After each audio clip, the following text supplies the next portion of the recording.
Having a good day. My name is Dr. Boyce Watkins. Welcome to the Black Financial Channel. That's theblackfinancialchannel.com. I want to talk about student loans. It came to mind today.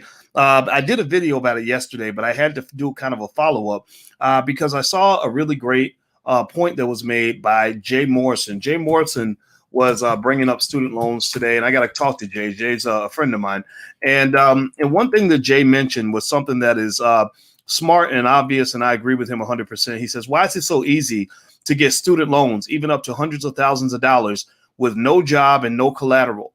But you have to work miracles, hacks, and tricks to get a business or real estate loan, even with the collateral of the business assets or the land and the property. I'm going to kind of explain some of that to you in terms of why student loans are easier to get than business loans, mortgages, and even auto loans. Auto loans are pretty easy to get too, but I would say student loans are the easiest to get. So buckle up your seatbelt, get comfortable. We're going to get started on the Black Financial Channel right now.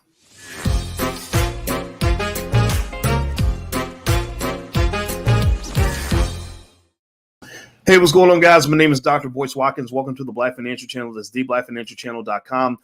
Get comfortable. We're going to talk about student loans today very, very quickly. We're not going to be in here for too long, but I wanted to address this issue. We talked about this yesterday when Joe Biden announced that he is going to help remove student loan debt. I encourage you to go to theblackfinancialchannel.com to check out that video, because in that video, I was explaining that a lot of the student loan debt crisis was actually created through a bill that was heavily supported by Joe Biden back around 2005, 2006, in which they made it illegal for you to write your student loans off during a bankruptcy. So if that bill had never been passed, a lot of you would have been able to get past your student loans by simply declaring bankruptcy and just leaving it to Jesus. But instead, you're stuck with it. The student loans stick with you like a bad STD, and basically you're kind of stuck. I even jokingly refer to some of that as financial STDs, but that's not the worst financial STD you can have, but it is relevant and it doesn't go away.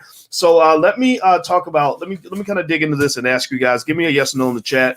How many of you are either in student loan debt or have been in student loan debt and had to fight through it?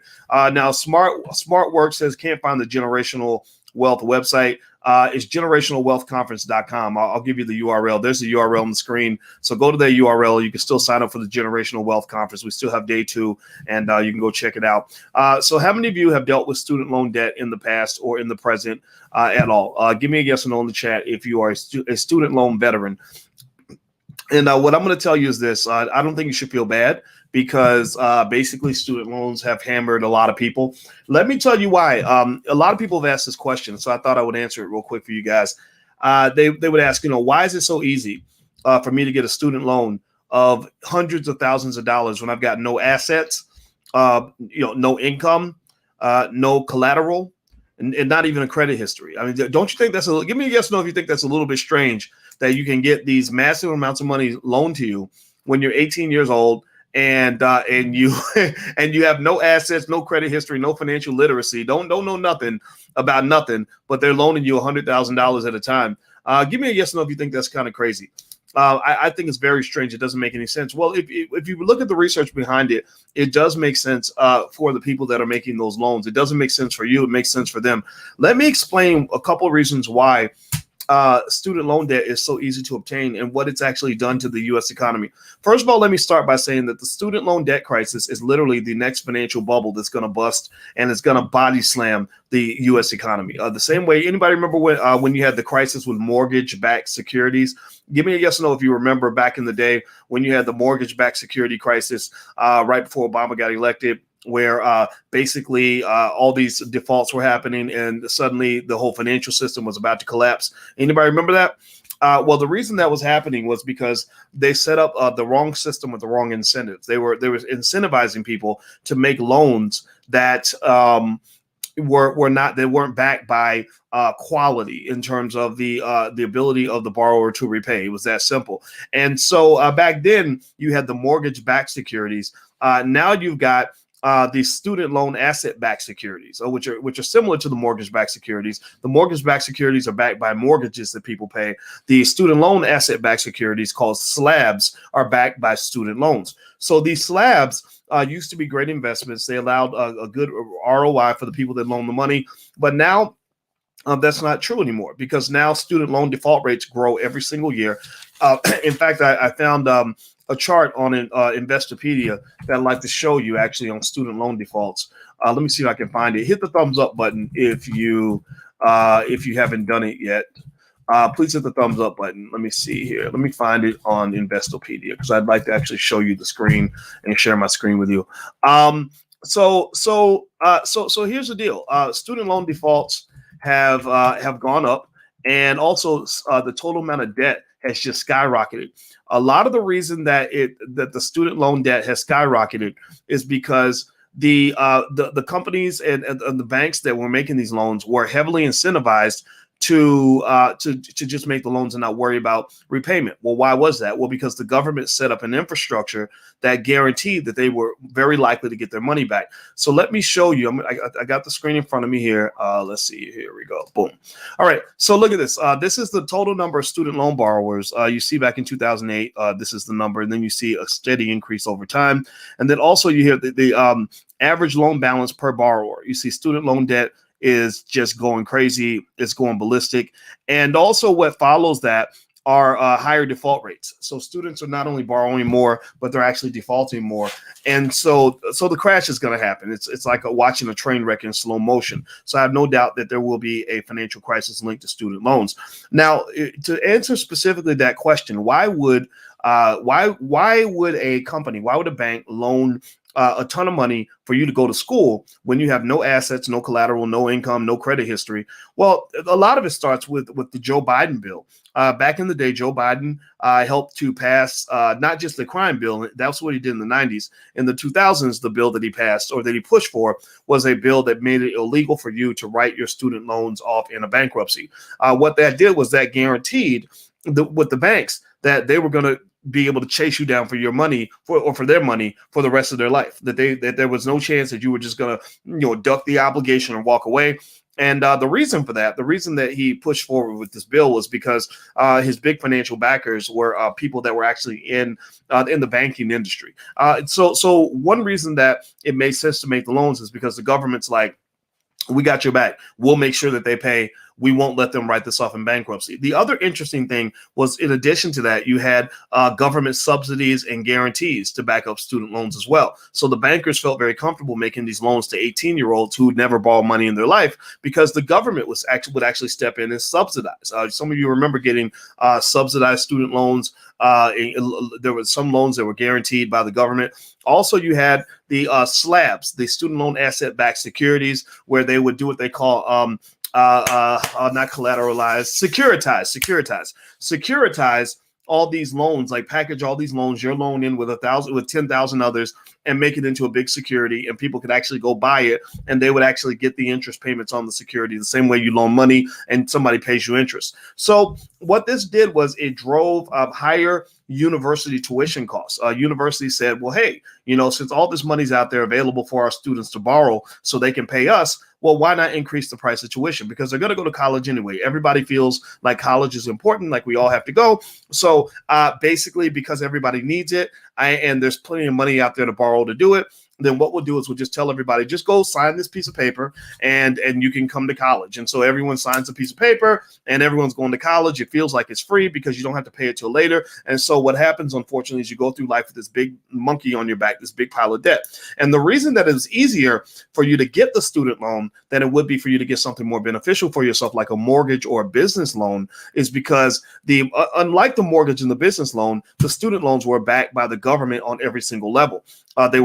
They protected the banker from any form of default by you for the most part. They wouldn't let you declare it in a bankruptcy. They also would step in and repay it in the event that you didn't pay. And some of these guarantees have disappeared, which is actually why some of the banks have actually walked away from the student loans. Also, a lot of banks and a lot of investors see that the student loan bubble is going to lead to a crisis, that eventually this bubble is going to burst. It's going to be messy. It's going to be bloody, and everybody's staying away from that. But basically, that's why it was easier for you to get the student loan and not the mortgage or the business loan. Now, one of the things that I've seen people do that I actually thought was pretty smart is I've seen people actually take their student loan and find ways to connect that to helping them get the education they need to go start a business. So to some extent, the student loan, while it's not directly a business loan, it could be kind of a business loan in the sense that if you borrow as much as you can at the lower interest rate, then that will cover school. Maybe you have something extra, a little extra money, and that covers your living expenses. And then if you have a job, you can invest all that money into your business, right? So to some extent, a student loan can be used to propel you forward economically,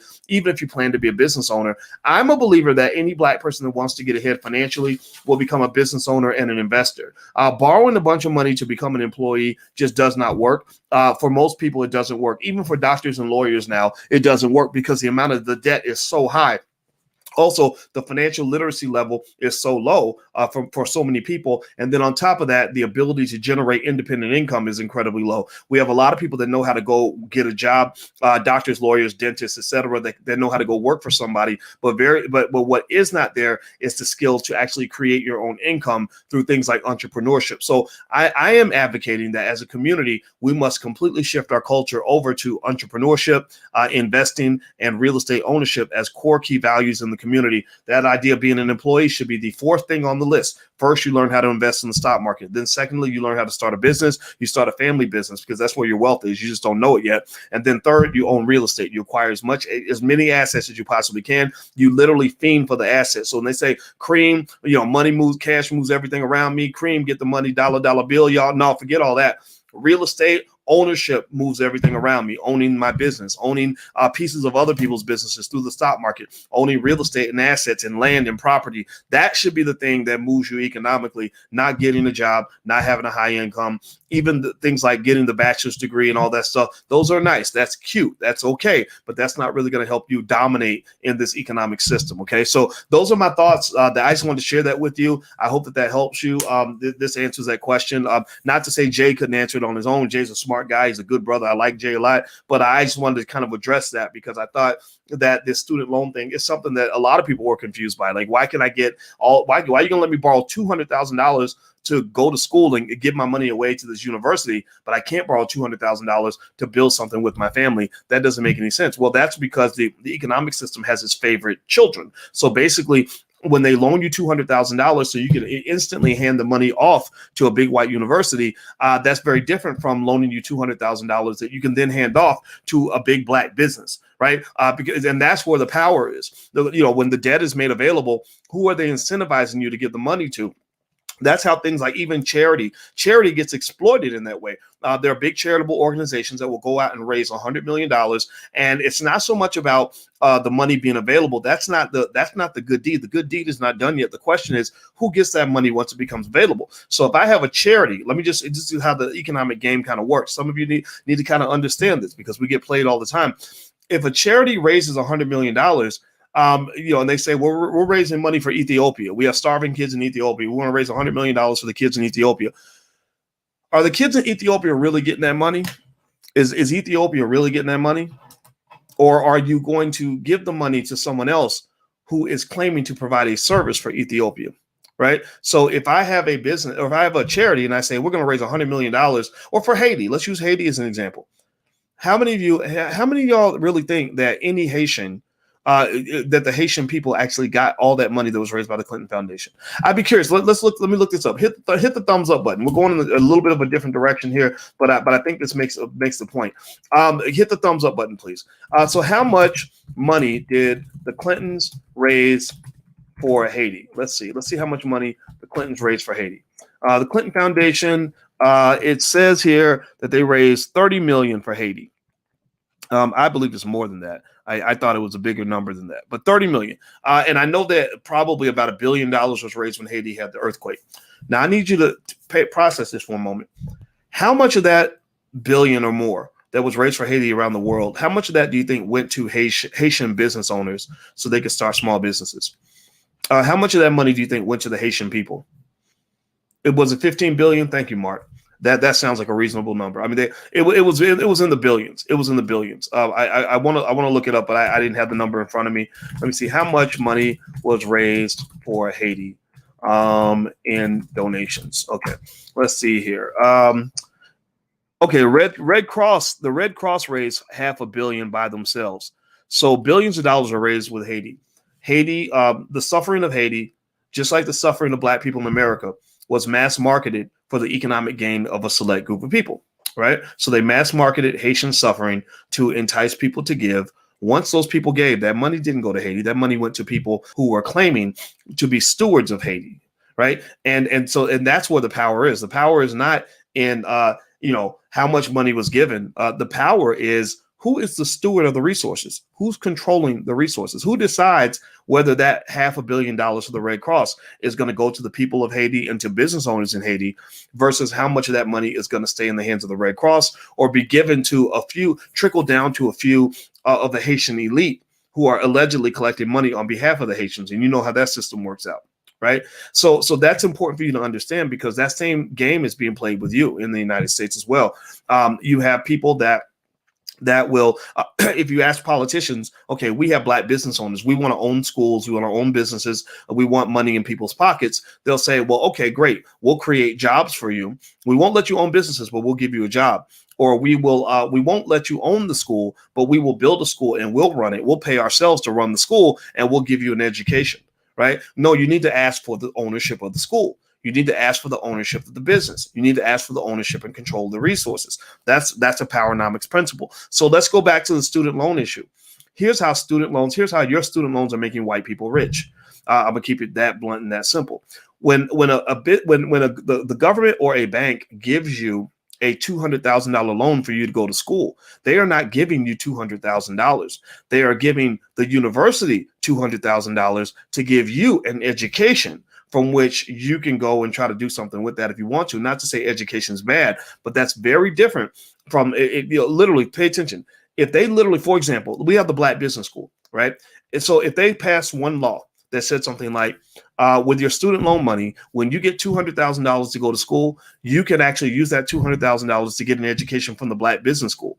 That right there would be massive in terms of shifting Black wealth, because instead of billions of dollars in student loan money going to white universities, billions of those dollars would go toward Black people or independent Black institutions or Powernomics and the Harvest Institute that Dr. Anderson runs, right? So I'm not saying that this is the law I want you to push for. I'm just saying that kind of explains to you how this game sort of works. And you got to understand that in terms of understanding the difference between people who do you a favor versus people who just pretend to do you a favor. At the end of the day, it's all about ownership and control of resources. So the reason that you haven't seen Black people really benefit that much from things like student loans and access to education and all these other things that they're claiming to give you is because you're not controlling the resources. You will not have power until you're controlling resources. That means that not just working for the businesses, it means owning the businesses. It doesn't mean just living in the property. It means actually owning the property and being the landlord of that property, right? So that's what you want to aim for, and that's where the strength lies, and that's where I want you to go. All right, so do me a favor, hit the thumbs up button, share, subscribe button. Also, if you want a free e-copy of my book, It Takes a Village to Raise the Bar, you can go to allblackeconomics.com. That's allblackeconomics.com. And let me give you one more URL you can use. Feel free. We're building Black media, so I just want to share with you guys where I'm at. Also, sometimes we have private conversations on Clubhouse. So if you want to follow me on Clubhouse, I think the Parler app might be up. I don't know if it's up or not. I don't keep up with all the nonsense right now. But either way, I'm on Clubhouse and Parler at Dr. Boyce Watkins. So follow me there as well. And have a good day, guys. I'll see you soon, and I'll talk to you later. Be good. Peace.